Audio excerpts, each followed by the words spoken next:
The First Night. The First Dream is a relatively straightforward tale whose vivid imagery foreshadows many of the themes running through the collection. This is what I dreamed. I was sitting, arms folded, by the pillow of a woman who lay with her face towards the sky. "I'm dying," she said in a quiet voice. Her long, flowing hair spread across her pillow, framing the soft outlines of her oval face. Within the pure white of her cheeks, her blood showed its color warmly, and her lips, of course, were red. She did not look about to die at all. But she had said quite distinctly, in her quiet voice, that she was dying. I found myself in agreement with her. She would surely die. "Are you sure? Are you really dying?" I asked, peering down at her face. Her eyes opened wide. "Yes," she replied, "I'm dying." Within the long lashes that enclosed her large, moist eyes was the purest black. In the depths of those pure black pupils, my form floated vivid and clear. Gazing at those shining dark eyes, so deep that they were almost transparent, I could not accept that she would die. Lowering my mouth to her pillow, I spoke again. "You aren't dying, surely. You'll be fine," I said. "You'll be fine." "No, I am dying," the woman insisted in the same small voice, eyes drowsy but not yet closed. "There's nothing to be done about it." "Well, can you see my face?" I asked, watching her closely. "Why," she replied with a smile, "isn't that its reflection right there?" I straightened up again in silence. Folding my arms, I wondered if she really had to die. Some time later, the woman spoke again. "When I am dead, please bury me. Dig a hole with a large oyster shell, then use a fallen fragment from a star to mark where I lie. That done, please wait beside the grave. I will come to you again." I asked her when that would be. "The sun will rise, as you know. After that, it will set. Then it will rise again, and then set again. Can you wait for me, even as the red sun sinks from east to west, east to west?" I nodded silently. A new note of determination entered the woman's quiet voice. "Please wait 100 years, she said. "Sit beside my grave and wait 100 years. I will come to you, I promise." I told her simply that I would wait. At once I saw my form in her black eyes, so vivid and clear, begin to blur and break. Just as it started to run, like a reflection in still water muddled by movement, the woman shut her eyes tightly. A tear spilled from between her eyelashes onto her cheek. She was dead. I went down to the garden and dug a hole with an oyster shell. The shell was sharp, with a long, gently curved edge. The mother of pearl inside the shell glinted in the moonlight with every scoop of earth I removed. The smell of damp earth was in the air, too. After a time, the hole was complete. I lowered the woman into it. Then I gently covered her with the soft earth. The mother of pearl inside the shell caught the moonlight with each scoop. This done, I went and found a fallen fragment from a star to place on top. The fragment was round. I supposed that its corners had been worn away during its long fall through the sky, leaving it smooth. I felt the warmth of the fragment against my breast and in my hands as I cradled it in both arms and lowered it carefully into place. I sat down on some moss. So this is how we will spend the next 100 years, I thought, gazing at the round gravestone with my arms crossed. Before long, the sun rose in the east, just as the woman had said it would. It was a large red sun. Eventually, again, just as the woman had said, the sun set in the west. It stayed as red as ever as it sank out of sight. 1, I counted. Some time later, the crimson orb slowly rose again. Then it silently sank. 2, I counted again. I do not know how many such suns I counted. I counted and counted, but more passed overhead than I could possibly count, and yet 100 years still had not passed. Finally, staring at the round stone, which was by now covered with moss, I began to wonder if the woman had not deceived me. At that moment, a green shoot appeared from under the stone, stretching up towards me at an angle as it grew. The shoot grew longer as I watched, stopping just as it reached my chest. Then, as the shoot swayed from side to side, the single long, thin bud at its drooping tip slowly opened its petals. It was a pure white lily right under my nose, so fragrant that I felt it in my bones. A single dewdrop fell onto it from far above, making the lily rock back and forth under its own weight. I leaned forward and kissed its cold, white, dew-moistened petals. As I straightened up again, I happened to see the dawn star twinkling all alone in the distant sky. I realized then, for the first time, that 100 years had passed.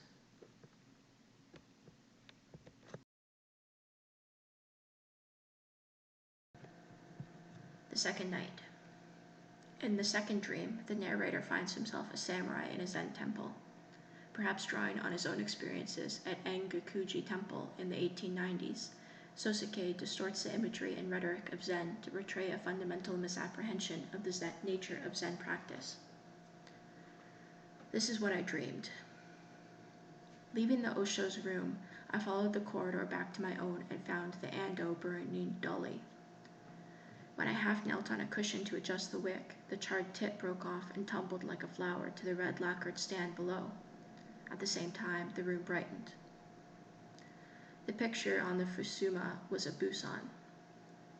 Black willows were drawn densely here and sparsely there below a shivering fisherman traversing an embankment, woven kasa askew. The alcove was hung with a scroll depicting Manjusuri crossing the sea. The fragrance of incense lingered on the room's dimmer reaches. The temple was so large and still, it felt deserted. When I glanced up at the black ceiling, for a moment the pool of shadow cast there by the round ando looked like a living thing. Still on one knee, I turned up a corner of the cushion with my left hand and reached underneath with my right. There it was, just as it should be. Thus reassured, I let the corner fall back into place and sat down on the cushion heavily.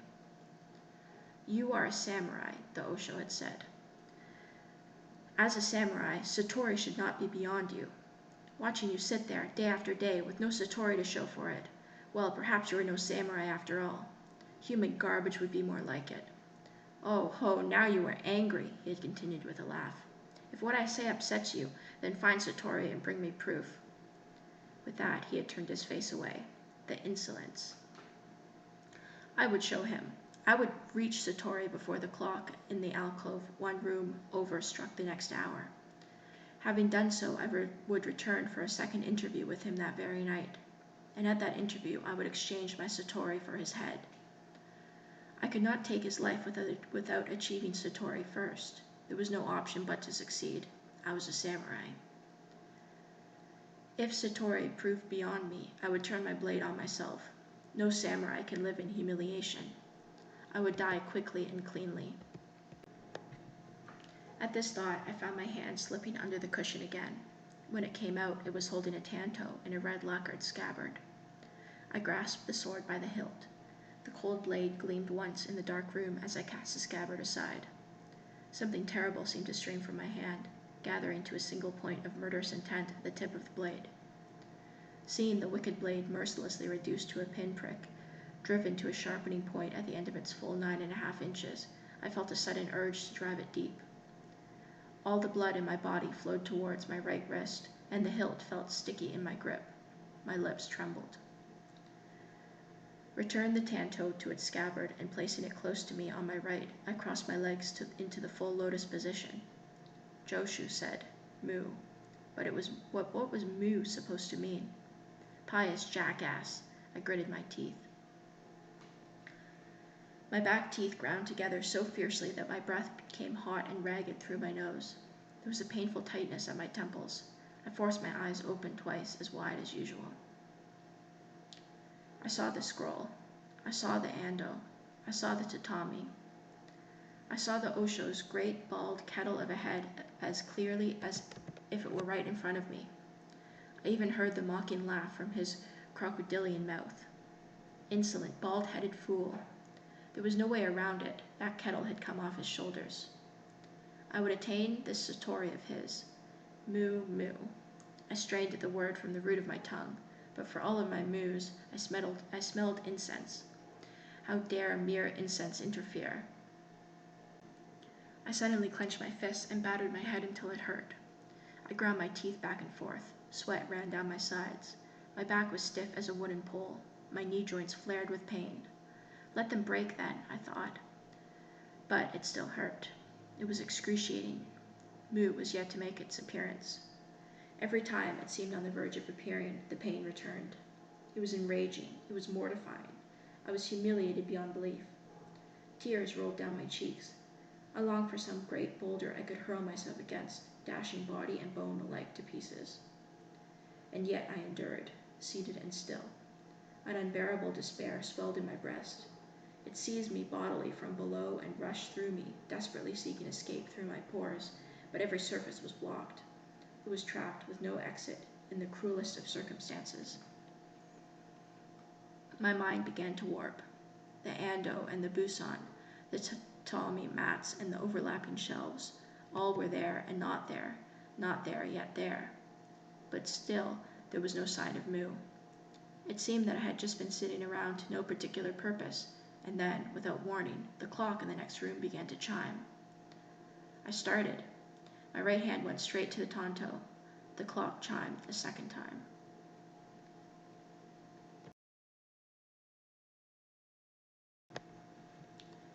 The third night. In the third dream, the series takes a turn for the sinister. Some see a connection between the events of this dream and Sōsekai's own unhappy childhood. This is what I dreamed. I was carrying a child of almost 6 on my back. It was clear to me that he was my son. Mysteriously, however, he had gone blind at some point, and his head was shaved blue. "When did you go blind?" I asked him, and he replied, "What? I've been blind forever." His voice was unmistakably a child's, but he spoke just like an adult. As an equal, in fact. Green rice paddies lay to the left and right. The path was narrow. From time to time, a heron's form flashed in the gloom. "We've reached the paddies, then," the child on my back said. "How do you know?" I asked, twisting around to see him. "The herons. Can't you hear them calling?" he asked. At this, a heron did indeed let out 2 short cries. I was beginning to fear this child, son of mine though he be. Who knew what lay in store for me, carrying something like him on my back? Wondering if there was somewhere I could dump him, I saw a large forest in the darkness that lay ahead. No sooner had I thought, that might do it, than I heard a chuckle from my back.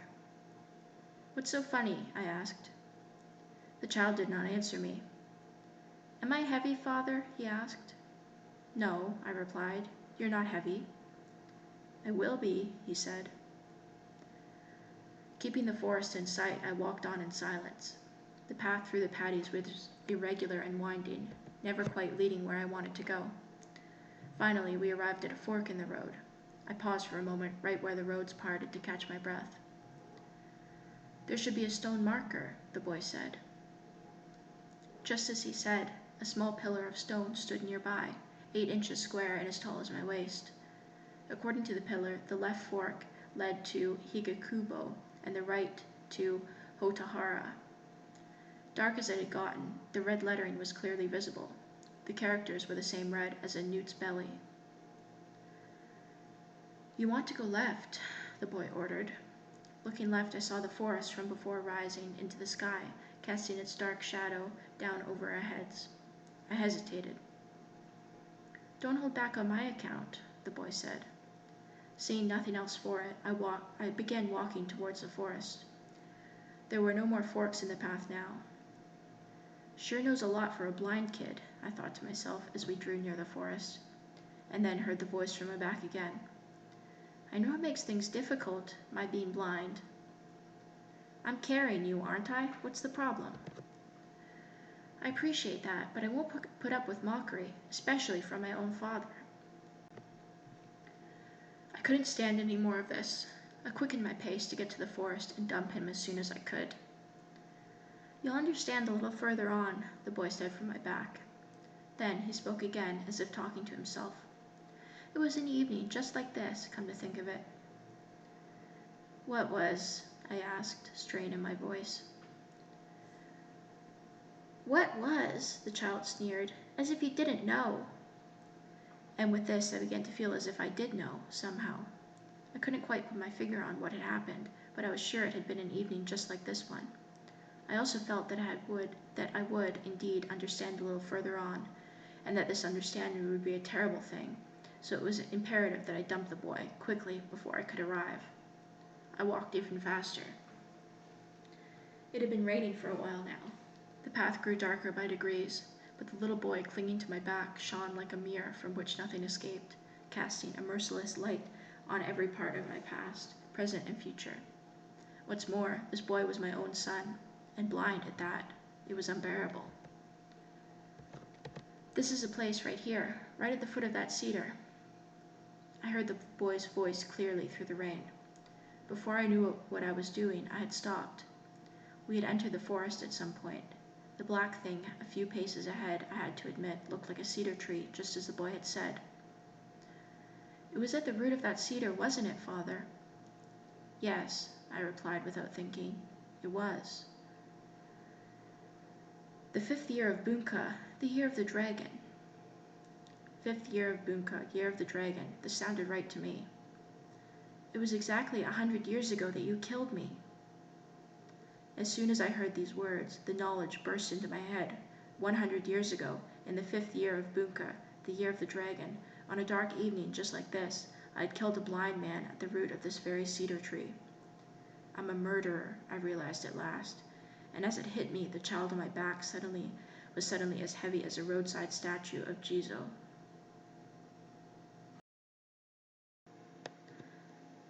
The 4th night.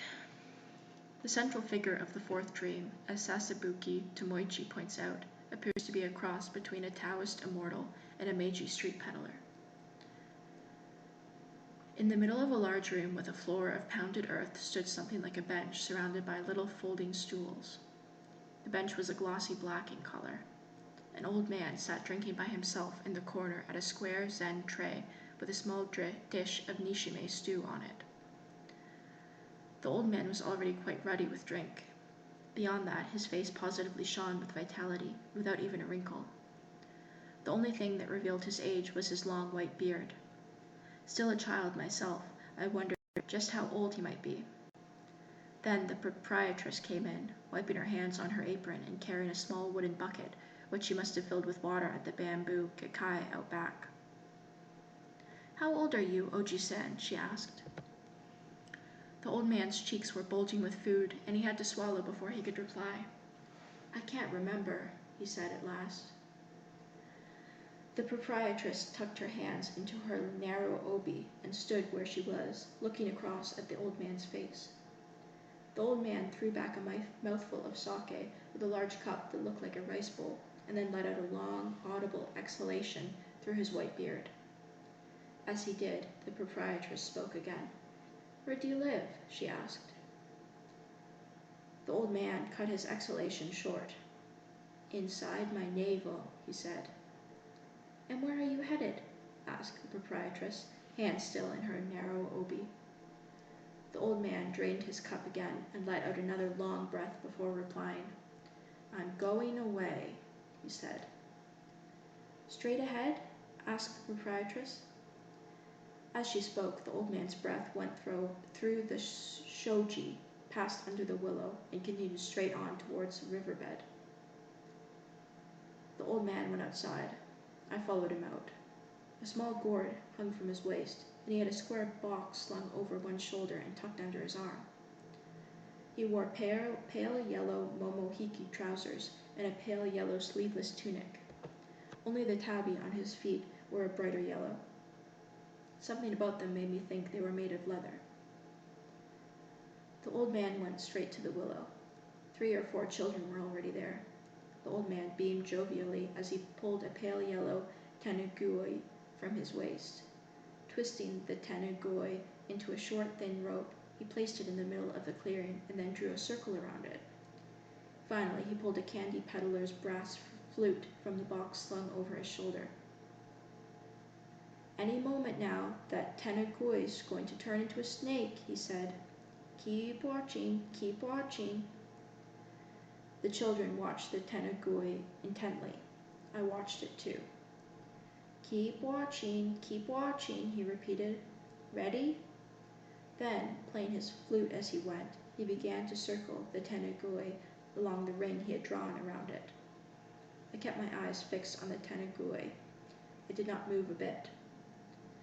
Around and around the old man went, tootling away on his flute. He walked carefully, tiptoeing in his straw waraji sandals as if trying not to disturb the Tanagui. The look on his face might have been fear. There also seemed to be enjoyment there. After a time, the old man's flute fell silent.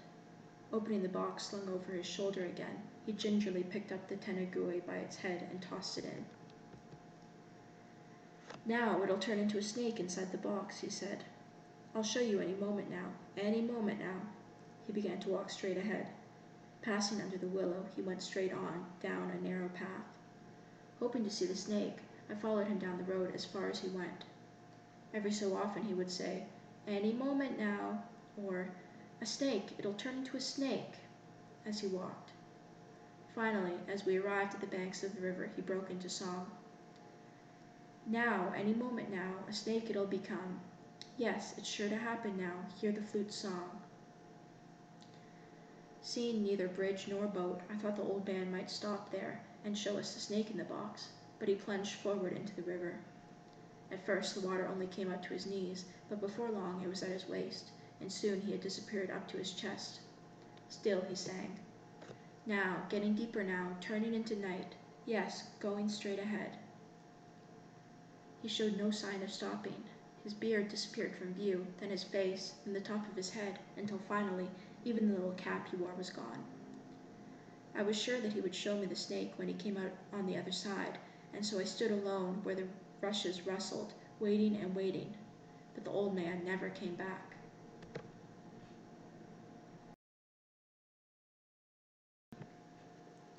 The Fifth Night. The fifth dream is a pastiche of imagery from Japan's ancient and even mythological past. The increasing sophistication of the narrative hints at the ways in which Sōseki will push the boundaries of the dream conceit before the series is over. This is what I dreamed. Long, long ago, perhaps almost reaching back to the age of the gods, bad luck in battle saw me defeated, captured alive, and dragged before the enemy chieftain. In those days, all the men were tall. They also all let their beards grow long. Around their waists they wore leather belts from which they hung swords that looked like clubs. Their bows looked like thick wisteria vines, torn straight from the tree. They did not lacquer or even polish them before use. They were simple and rough in the extreme. The enemy chieftain was seated on what looked like an overturned sake pot. He held his bow upright, gripping it square in the middle with his right hand and letting its lowest point rest on the grass below. Looking at his face, I saw that his bushy eyebrows met above his nose. In those days, of course, there was no such thing as a razor. As a captive, I was not permitted a stool, so I sat cross-legged on the grass. On my feet, I wore long straw boots. Such boots were deeply made back then. Mine came up to my knees when I was standing. The straw around the top had been left partly unwoven so that it hung down like a decorative fringe, rustling with each step. The chieftain looked me in the face by the light of the bonfire and asked if I would live or die. It was customary in those days to at least ask this question of all prisoners. To choose life was to surrender, while death indicated refusal to submit. "Die," I replied shortly. The chieftain threw aside the bow he was resting on the grass and began to draw the club-like sword that hung at his waist. The bonfire blazed in a gust of wind, sending flames flickering across the blade. I opened my right hand like a maple leaf and raised it, palm out, to just above eye level. This was a sign that meant wait. The chieftain resheathed his thick sword with a metallic sound. Even in those days they knew love. I told the chieftain that I wanted to see the woman I cared for once more before I died. The chieftain said he would wait until dawn broke and the rooster crowed. I would have to summon the woman to me by then. If she had not arrived by the crow of the rooster, I would be killed before I could see her again. Still seated, the chieftain gazed into the bonfire. Down on the grass with big straw boots still crossed, I waited for the woman. The night wore on. From time to time I heard the bonfire settle. This would make the flames lick at the chieftain, as if thrown off balance. The chieftain's eyes would sparkle under his pitch-black eyebrows. Then someone would approach and throw a new armful of branches into the fire. Eventually the fire would begin to crackle. It was a valiant sound, a sound that could turn back the gloom of the night. Meanwhile, a woman was untying a white horse from the oak tree behind her house. Stroking its mane 3 times, she leapt lightly onto its back. She rode bareback with no saddle or stirrups. Her long white legs kicked the horse's flank, and it broke out once into a full gallop. Far off in the sky, she could see the faint light of the newly fed bonfire. The horse flew through the darkness towards this light. Its breath erupted from its nose like 2 pillars of fire as it ran. Still, the woman urged it on, kicking its belly again and again with her slim legs. The horse galloped so quickly that the sky rang with the sound of its hooves. The woman's hair streamed out in the darkness behind her, but still she did not arrive at the bonfire.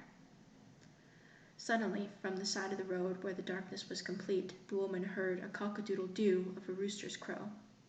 She leaned back, pulling sharply on the reins with both hands. The horse's 2 front hooves dug into the hard rock below. "Cock-a-doodle-doo," the rooster crowed again. With a small cry of surprise, the woman let the reins go limp. The horse collapsed to its knees and pitched forward, rider and all. A deep crevice had lain just out of sight beneath the rocks. The impression the horse's hooves left on that rock is still there today. It was the trickster, a man-o-jaku, who had imitated the rooster's crow. For as long as those hoof marks remain in the rock, a man-o-jaku shall be my sworn enemy.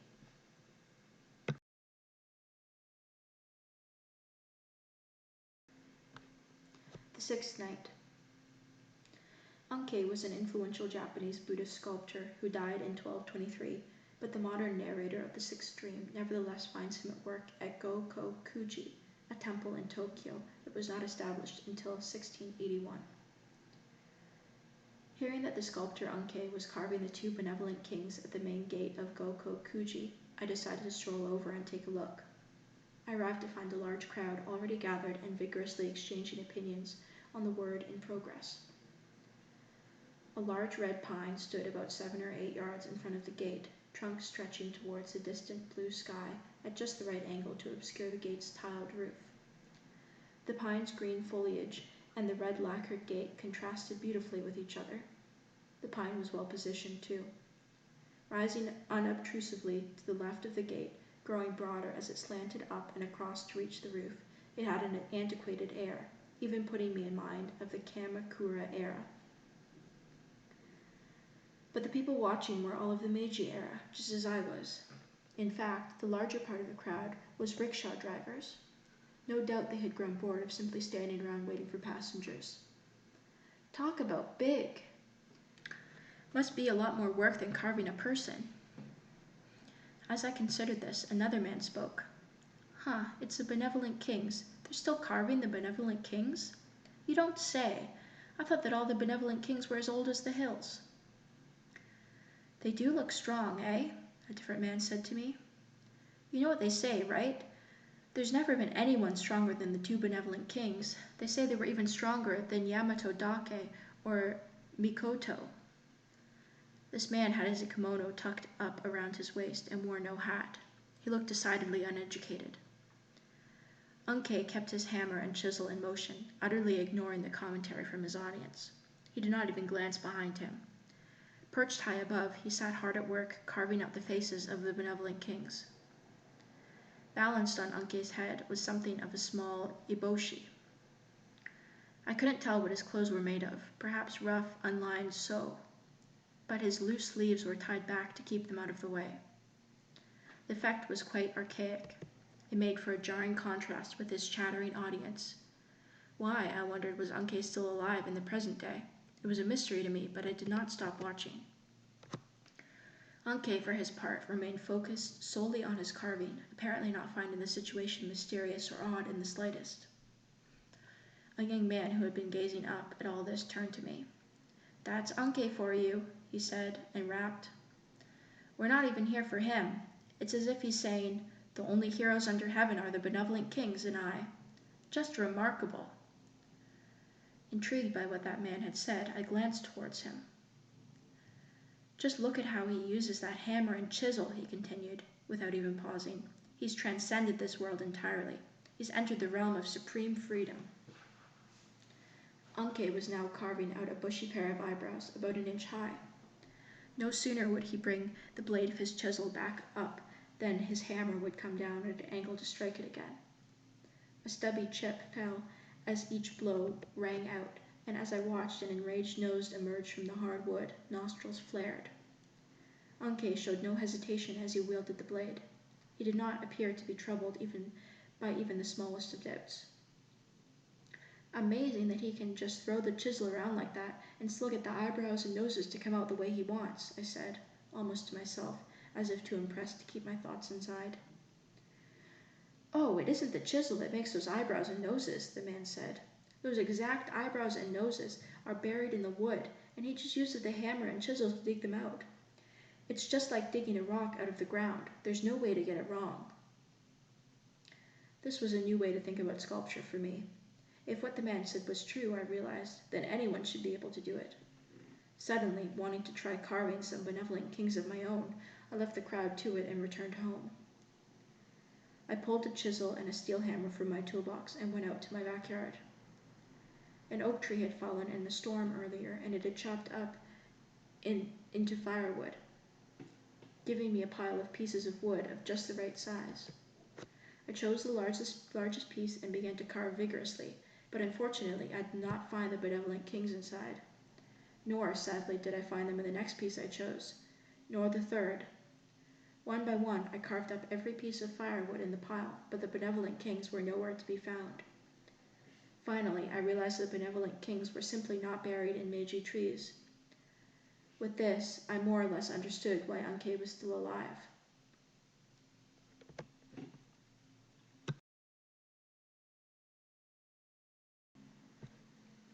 The Seventh Night. The seventh dream has long been viewed as a metaphor for Japan in the Meiji era. Many at the time felt that the nation had lost its way in its attempts to modernize. It had no way of influencing the direction in which things were moving. I found myself aboard a great ship. Day and night the ship cut its way through the waves, belching endless black smoke as it went. The noise was horrific. But where the ship was headed I did not know. All I saw was the sun, rising from the waves like a red-hot fire iron. It rose until it was directly over the tallest mast, and then seemed to simply hang there, but before long it had passed overhead and gone ahead of the great ship. Finally, hissing like a red-hot fire iron, it would sink beneath the waves again. The boat would let out its horrific noise and give chase, but it never caught up. Once I caught hold of a crewman. "Is this boat headed west?" I asked him. The crewman looked at me for a moment, caution in his face. "Why?" he asked finally. "Because we seem to be chasing the setting sun." The crewman guffawed and walked away, leaving me where I stood. Then I heard him singing a work song. "The westering sun, does it end in the east? Can this be the truth? The east-risen sun, does it hail from the west? Can this too be true? Tossed on the waves, rudder for a pillow, let it roll, let it roll." Heading to the bow, I saw many sailors gathered there to haul in the stout lines. I became terribly lonely. I did not know when I would ever stand on dry land again, nor did I know where we were headed. The only certainties were the black smoke the ship belched and the way it cut through the waves. The waves themselves stretched on and on, a seemingly limitless field of blue.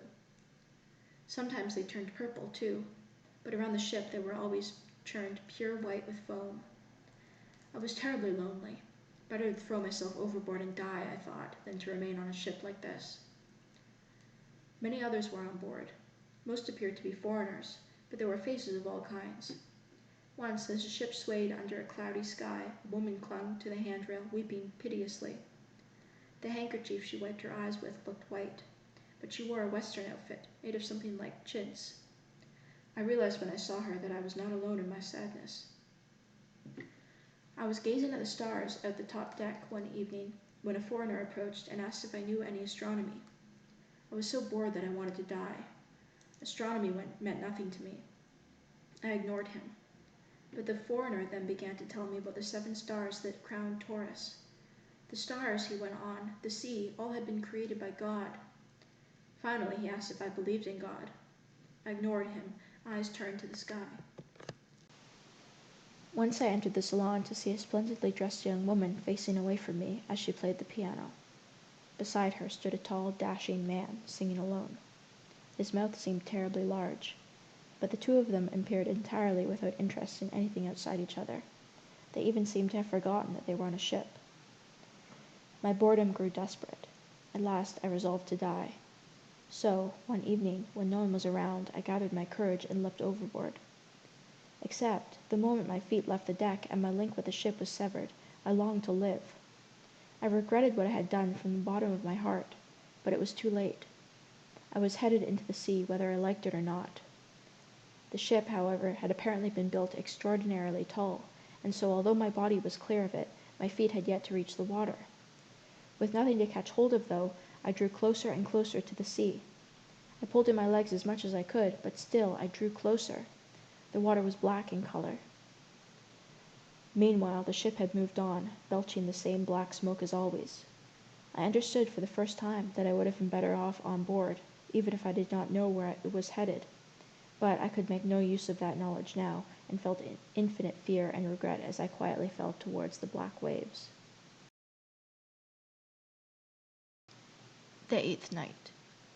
The eighth dream is one of the most cryptic and intricate of the series, dwelling on sight and perspective. Notably, the narrator appears to be able to see into the other dreams through the windows and mirrors of this one, raising new questions about how the 10 dreams might be interrelated. Crossing the threshold into the barber shop, I was greeted by a chorus of "Arashai" from several men in white who had been waiting inside. I stood in the middle of the square room and looked around. 2 of the walls had windows, and mirrors hung on the other 2. By my count, there were 6 mirrors in all. I approached one of the mirrors and seated myself before it. A well-stuffed cushion greeted my behind. This was a very comfortably made chair. The mirror reflected my face splendidly. Behind my face, I could see a window. I could also see the low wooden slat screen around the raised corner of the room where accounts were kept. There was no one at the low accounting desk behind the screen. The people in the street outside were visible from the waist up as they passed the windows. Shotaro passed by, accompanied by a woman. He was wearing a Panama hat that he must have bought since I saw him last, and the woman, too.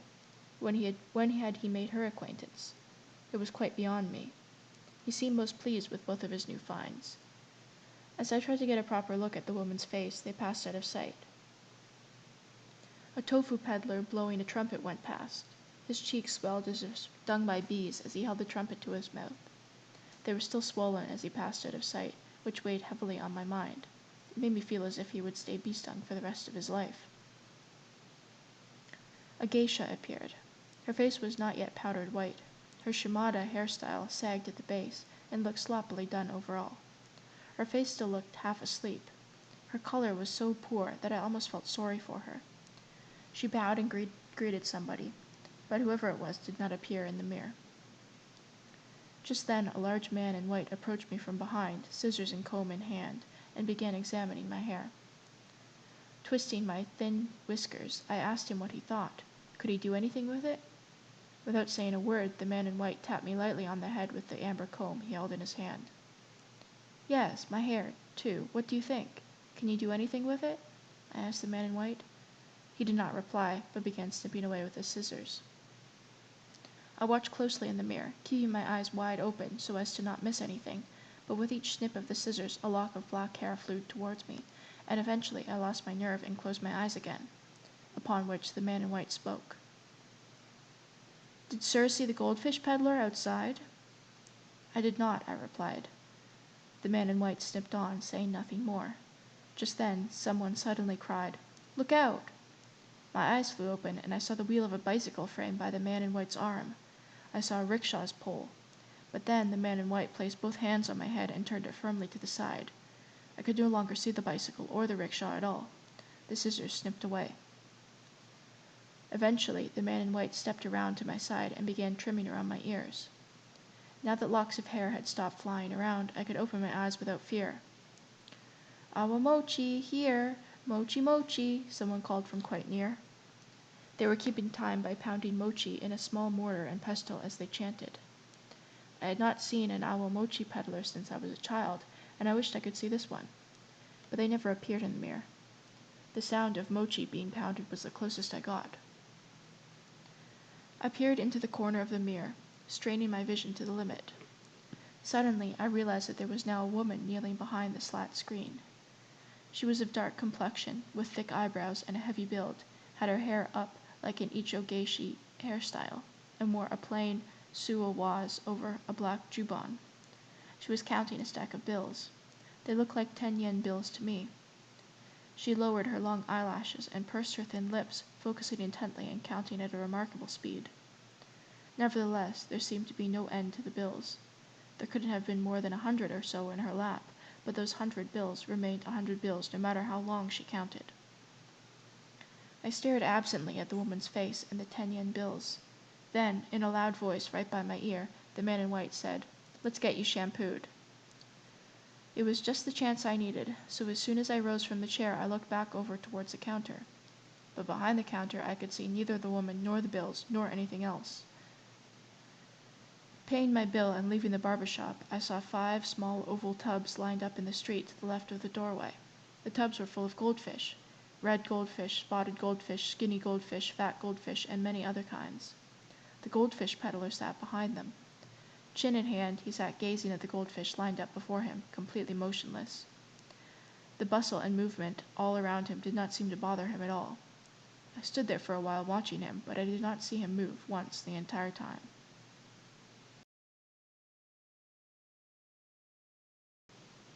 The 9th night. As with the second dream, many scholars see echoes of Sōsekai's own childhood in this story. That the violent internal struggles of Japan's Meiji Restoration began 1 year after Sōsekai himself was born is suggestive. There were rumblings of unrest abroad. War seemed ready to break out at any time.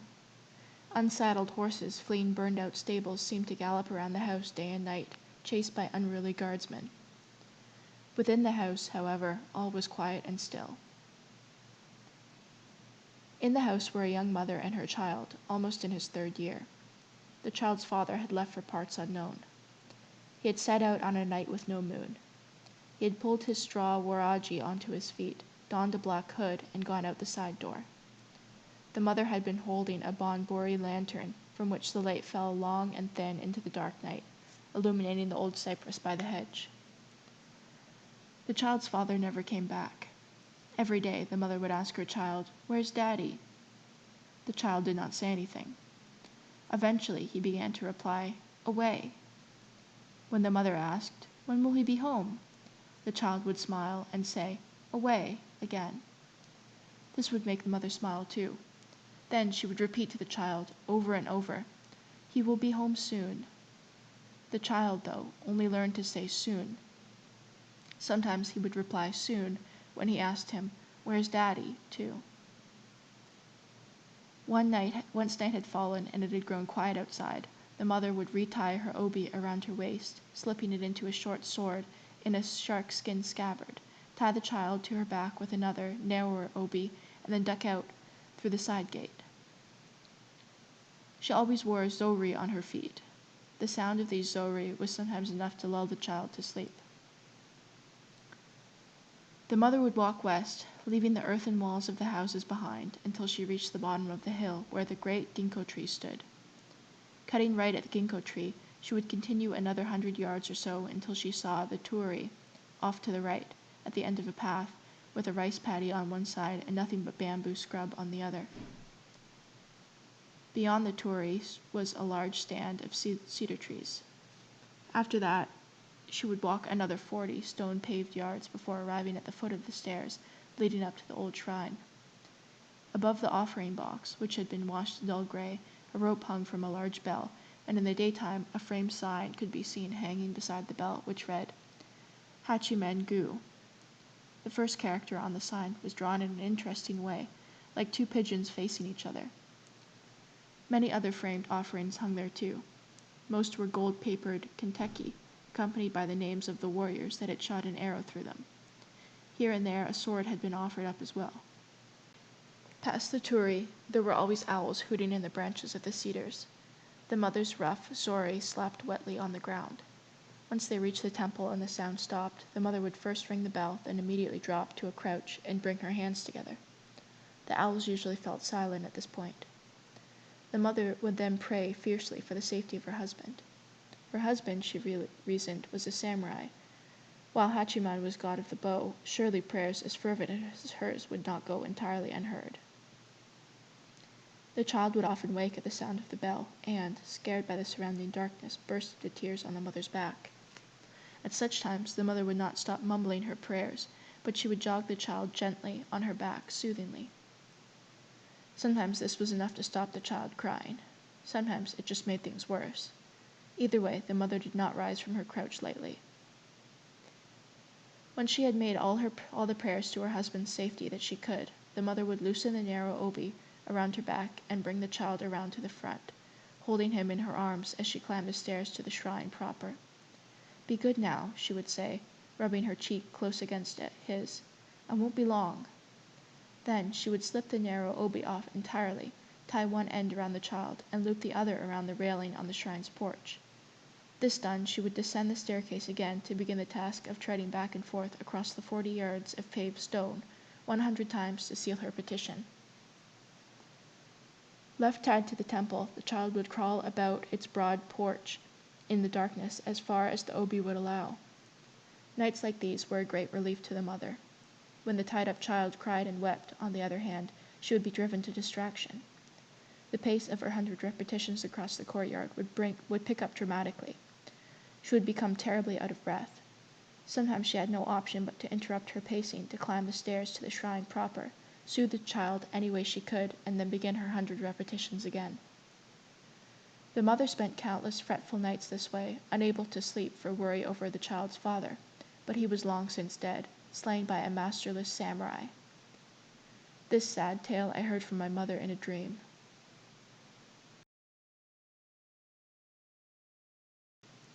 The 10th night.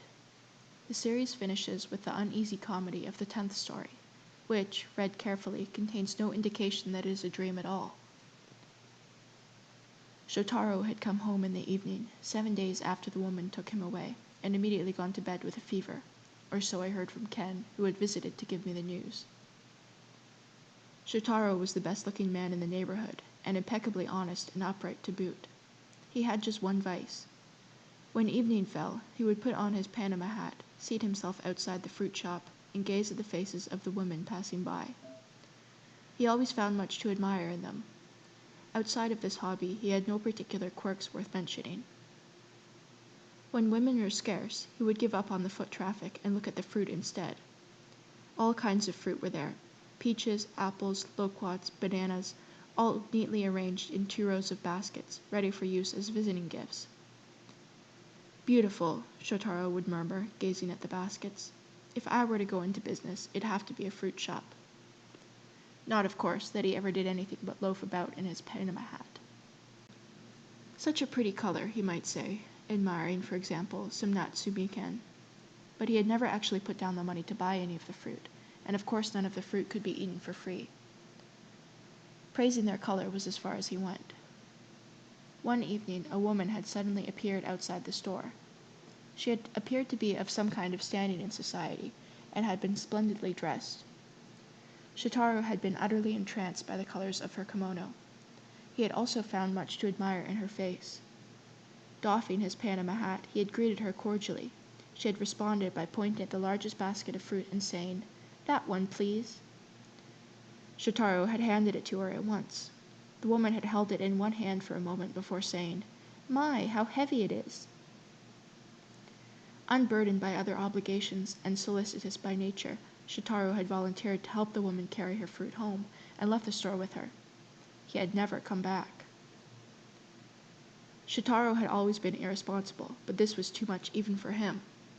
After 7 days, his family and friends had begun to fear the worst, and just as they were raising the alarm, he had casually strolled home again. Everyone crowded around to ask where he had gone, and he had told them a story of riding a train into the mountains. It had been a remarkably long train ride. As Shotaro told the story, when the train stopped, he had disembarked to find himself in a meadow, so large that he had seen nothing but green grass in every direction. He had walked across the grass with the woman until suddenly they were at the edge of a cliff. "Now," the woman said to him, "jump." Peering over the edge, Shotaro had seen the face of a cliff, but he could not see the ground below. Doffing his Panama hat again, he had made several polite demurrals. "If you don't jump," the woman had said, "you will be licked by a pig. Are you sure?" There were two things Shotaro despised: pigs and the Rokoyu singer Kumomon. He did not, however, despise either of them more than he valued his life, and so he had again refused to jump. At that moment a pig had appeared, snuffling as it came. Seeing no other option, Shotaro had struck the pig across the snout with his beetlewood walking stick. The pig rolled over the edge of the cliff with an oink. Shotaro had barely breathed a sigh of relief before another pig had begun nuzzling him with its large snout. Once more he had no option but to raise his walking stick. Once more the pig had oinked and tumbled upside down into the pit. And then yet another pig appeared.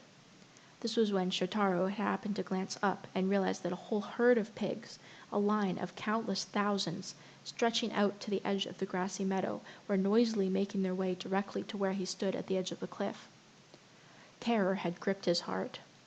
Still, with no other options, all he could do was strike the pigs across the snout with his walking stick, one by one as they arrived.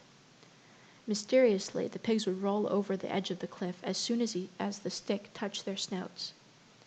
Peering over the precipice, Shotaro had seen a whole column of upside-down pigs falling down the cliff face into the apparently bottomless depths.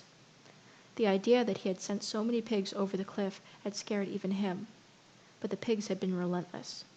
They had been like a dark cloud with legs, oinking and inexhaustible as they trampled the fresh green grass. Shotaro had put up a heroic fight, beating pigs across the snout for 6 nights and 7 days. Eventually, however, his energy dwindled, his hands became weak as konnyaku, and finally he had been licked by a pig. With that, he had collapsed at the edge of the cliff. "So, you see, too much girl-watching can be bad for you," Ken said as he concluded his story. I had to agree. But Ken had also been talking about how he wanted Shotaro's Panama hat. Shotaro was doomed. That Panama was as good as Ken's.